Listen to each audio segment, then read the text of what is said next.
Hi, my name is Carol Majahad. I'm the coordinator of museum education here at the North Andover Historical Society, and welcome to Johnson Cottage.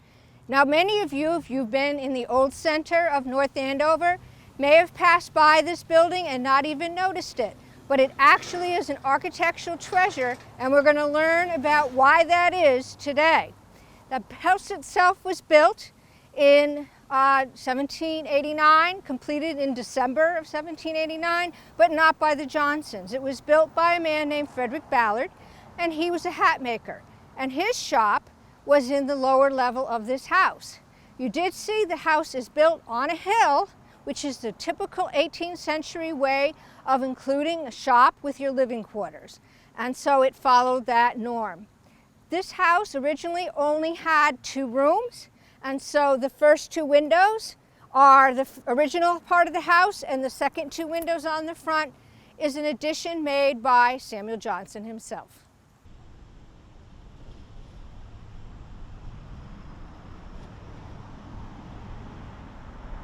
And this is Samuel Johnson's shop that he built himself around 1800 when he was a joiner, which is a type of carpenter. He also wanted to be a housewright, and I believe that this and the parlor that we'll see later was an example of his work. But by 1830, this was a cider shop.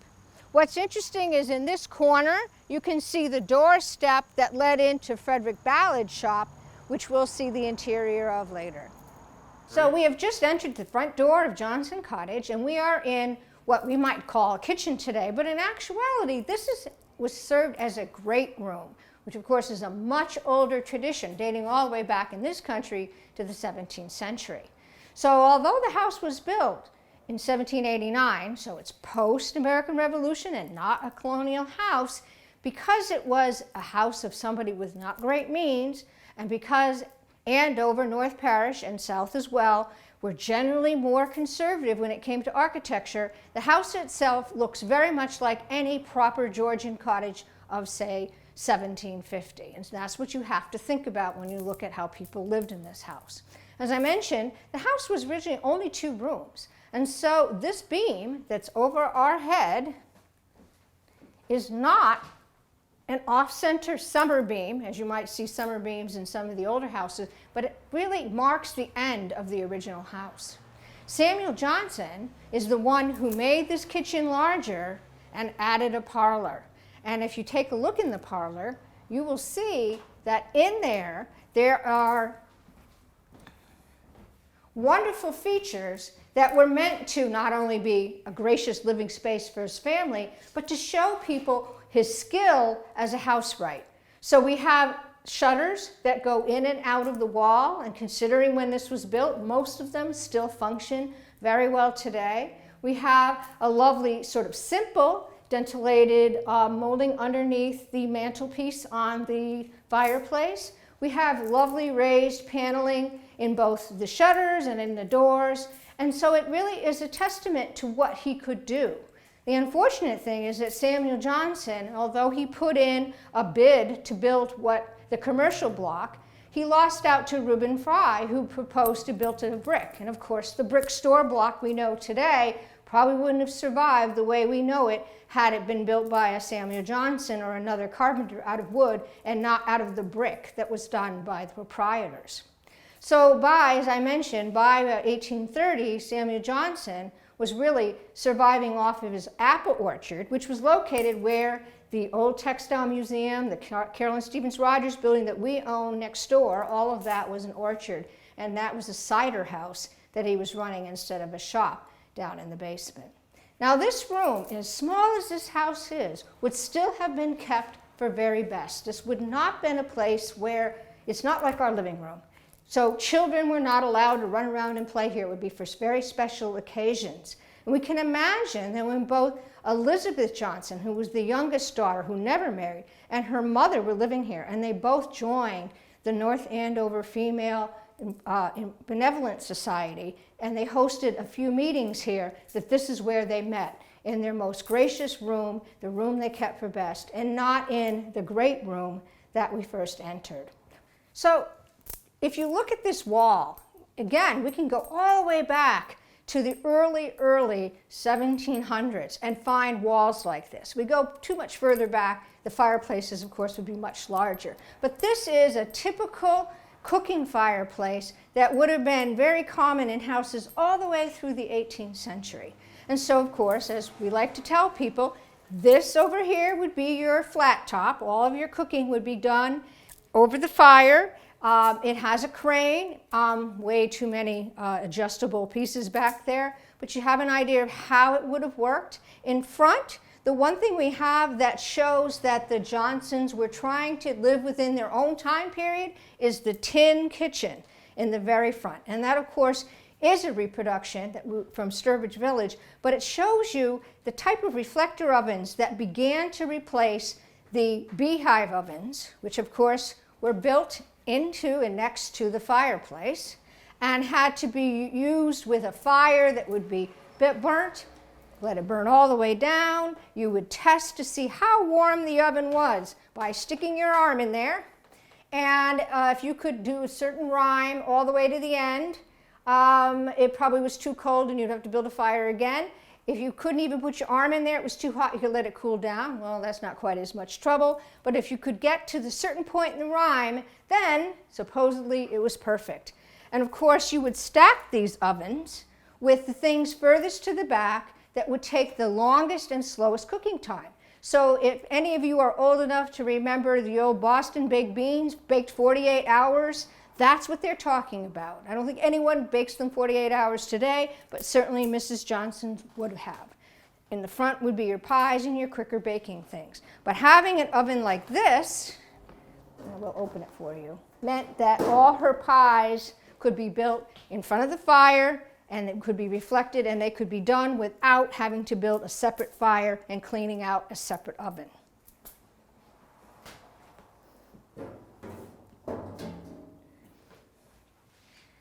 And I will mention as we go along, the ribbons that you see are of course here to protect our visitors and ourselves from forgetting that we are living in unusual times and asking people not to touch things, because we, of course, at this point, either have to give very, very limited guided tours, or if we have a big event, we generally will allow people to come through on their own and use the signage as a guide and ask questions. So this is what you see right now is recording what it is like to live in a historic house in pandemic times.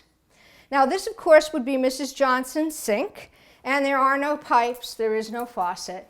There would have been a bucket, and the water would be brought in from the well. It would be dumped in here, and this sink does actually have a little plug that you can pull, and then you could drain. You can drain your sink into the bucket again, and where does that water go? Well, right out the back door again. And it's simply a wooden box that is, again, lined in tin. All of the things that the Johnsons had would be things that could be made locally. Not to say that there weren't things available, but most of the people tried to, well, not just tried to, but had to buy things that were more locally produced. We do have a few things in Mrs. Johnson's hutch that may have been a little bit more expensive. Both Mr. Johnson and Mrs. Johnson, who was from the poor family, but not poor as in no money, but the name poor, both go all the way back to the very early years of the settlement of Andover. And so there were richer branches and there were less wealthy branches. And in our estimation, they probably did inherit some things from grandparents that they would have. So many of the things you see that are worth more are older than the time period that the Johnsons lived here, which, by the way, started in 1796 is when they bought the house and moved in. We have in our corner a butter churn. We have lots of cooking utensils. The reason we don't see ribbons there, those are pretty much reproductions, and so they are not something that we are prohibiting people from touching under a normal basis. And we keep an eye on any kind of a visitor who comes today, and then we will clean them off if necessary. Our next visit will be to the bedroom. Now, this is one of the other original rooms from the cottage, and it is a bedroom at night. And you can see that the Johnsons have a bed that folds up during the day. Now that is, again, a tradition that goes all the way back to the very early years of settlement and back into England. The earlier beds would just have some kind of a bedstead with short legs, and they'd pick it up and put it against the wall. This is the new improved version. You can see it has canvas with ropes so that tightening the bed was a little easier. It also has hinges and feet from the front that can swing up and down. So during the day, the bed in their time is the ticked, what we would call a mattress that's rolled down behind. That's the bed, and the wooden part is the bedstead. So the bed, as we know it, would just roll itself down. I was questioning that when I first came here, and then we said, well, let's see what happens when we just close up the bed, and it just falls right down. No sense in trying to roll it, and that's what we do as well. This room has the best light for most of the day. And during the time that Johnsons lived here, furniture, by and large, was not arranged artfully. It was against the wall and brought out into the room when you needed it. So right here we have a rocking chair and a table and Mrs. Johnson's knitting. So she would be sitting somewhere where she could see. The other window, we happen to have a chest in front of it, but most likely the chest would have been on the other side, but of course they didn't have heating in there back then. And again, maybe a desk would be by the other window. So we took advantage of the natural light as much as possible. And you will notice that both the parlor and, of course, this bedroom have much smaller fireplaces, but they do have fireplaces because during the time the Johnsons lived here, that was your only source of heat. I do think it's interesting that in Johnson Cottage, there's no evidence really that while the Johnsons lived here as a family, and actually the last Johnson left in 1867, there was no conversion to a wood stove for cooking. They were still cooking over a fireplace, which was not that unusual in New England. New England was one of the last places, particularly away from the cities, to convert from fireplace cooking to stove cooking, but there really wasn't that need for them to convert it to a different kind of heating source. The house after that was actually bought by the Stevens family, who did not live in it. They used it as a guest house. They used it for rental property, and why I call it really an architectural marvel is that in its time there would have been thousands of these little cottages built. But what happened, particularly as times got better during the early 19th century, people started wanting a house with 2 full levels. If you look at the houses around the Common, most of which were built between 1820 and 1840, they're all houses with 2 floors. They would have bedrooms on the 2nd floor that were just bedrooms. This type of a house was very old-fashioned. It required a different way of living in it. So what happened was most of them either got torn down or built up. Think of all the capes and little ranch houses in the 1950s, which are undergoing the same process today, and there are very few left. In fact, in North Andover, this is pretty much the last one, and there is one in Andover, Rose Cottage, but because people lived in it continuously and still do, it is a little bit more altered than this cottage is today. And so to have an example of a house that every person lived in, not the rich and the famous, but the everyman lived in, is truly a remarkable thing. So I'm going to show you one more spot in this house, because there's only really one more spot to show you on this main living floor, and that is where the children would have slept. So what you are looking at now is the attic of Johnson Cottage. It has a full set of stairs going to the right and a 1 step up going to the left. This is where the children would have slept. Most likely, there were 3 children but the Johnson family. There was Samuel Jr., and he probably got the honor of using that treacherous step up, and 2 girls, Mary Jr. and Elizabeth. And so they would have slept on the other side. Besides living up there, their family would have stored the few things that they weren't using, like an old cradle or a spinning wheel that was not needed anymore. However, unlike our attics today, they did not have Christmas trees and Halloween decorations, and so that would have been something that Johnsons lived with.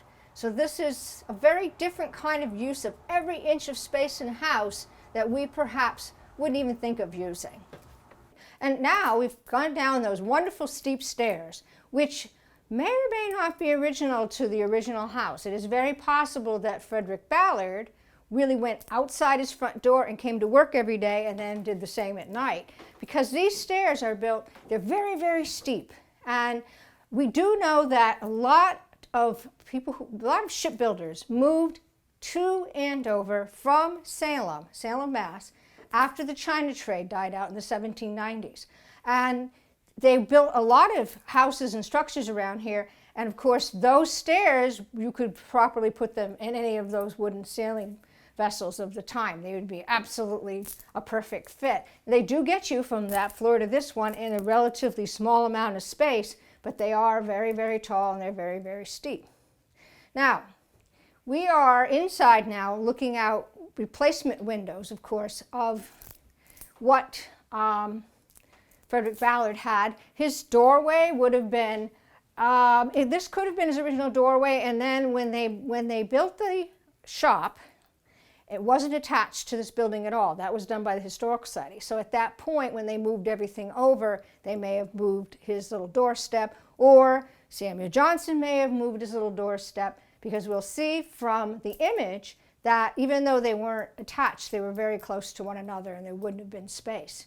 So Frederick Ballard would have had his shop here. We don't have any documentary evidence, but we have a lot of evidence in terms of having a fireplace on this level, building the house itself into a hill, which is what tradesmen did in the 18th century. And it would have been a lovely location, again, for people to come in and buy his wares. The Johnson family reclaim all of this space and they use it for living area. What exactly? Well, unfortunately, they didn't leave us a note to let us know what it was, but it again is a very lovely light-filled room when they added windows to it, and it would be very close to Mr. Johnson's shop, which is right through here. So this is the interior of Mr. Johnson's shop that was built by 1810, so we don't have any records exactly when, and they would only do the building survey and essentially census every 10 years like they do now. And so we know that by 1810, the house was worth more, so probably had the parlor, and the shop was there because they did begin to list the outbuildings. Now today, the Historical Society uses it as a meeting room or an educational space. It's a multi-purpose room.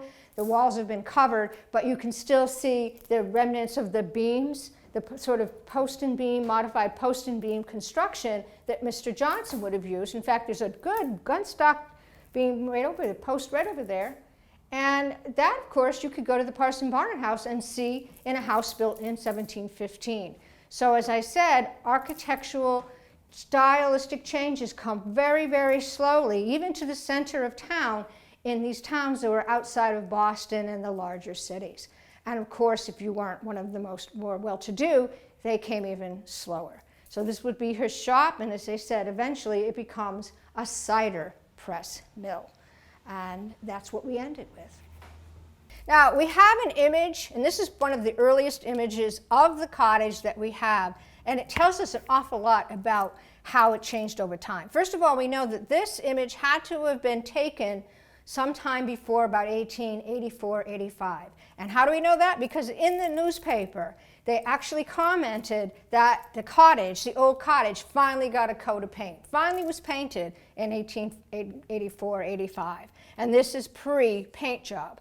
In the picture, you can also see that where our brick main headquarter building is was a barn. And so the Johnsons, even though they lived right here in the center of Andover, particularly during their time, because downtown wasn't downtown yet, they still had a barn, they had animals, and through between that barn and the shop that you can see not attached to the house, you can see straight through to the orchard that eventually became the Johnsons' livelihood. And so it's very interesting to see the configuration of these buildings back in the 1880s, and it tells us a lot about what's changed to the buildings over time.